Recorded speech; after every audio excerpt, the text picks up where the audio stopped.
Salut les amis, je suis Tai et bienvenue sur le riz jaune. Aujourd'hui, une recette d'inspiration chinoise, du porc sauté au piment doux. À la place de cette viande, vous pouvez tout à fait la remplacer par de la viande de bœuf ou du poulet. Et les piments que nous allons utiliser ne sont pas des piments chinois, mais des piments marocains, plus faciles à trouver dans les supermarchés, chez votre primeur ou encore sur les marchés. Et voyons ensemble ce qu'il nous faut comme d'autres ingrédients. Du porc, donc on avait dit pour cette recette, et ce sera de l'échine en ce qui nous concerne, mais vous pouvez tout à fait opter pour d'autres morceaux. Des piments doux, du gingembre, de l'ail, de la sauce soja, du vin de cuisine de Shaoxing que vous pouvez remplacer à défaut par du vin jaune du Jura, sinon on s'en passe, et de la fécule de pommes de terre. Et non, pas de cébette pour cette fois-ci. En ce qui concerne les quantités des ingrédients, reportez-vous à la description ci-dessous. Nous on y va tout de suite pour la petite préparation. Détaillez la viande en tranches de 4 mm d'épaisseur environ, puis en lanières de 4 mm aussi de largeur. Transférez dans un bol. Ajoutez le vin de Shaoxing, la sauce soja, le poivre, la fécule de pommes de terre. Bien mélanger. Et on termine avec une bonne cuillerée à soupe d'huile pour que les lanières ne collent pas entre elles pendant la cuisson.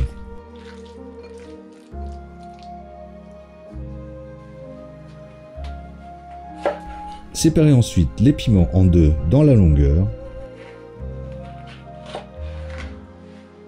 Retirez les membranes ainsi que les graines.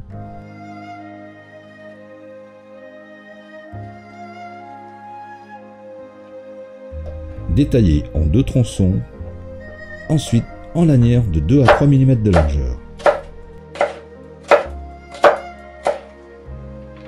Hachez la gousse d'ail.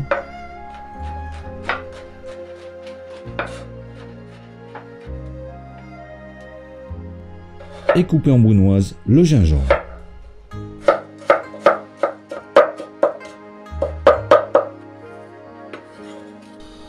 Ensuite, dans une sauteuse à feu moyen, une cuillère à soupe d'huile, bien faire monter en température, cuire la viande 3 à 4 minutes,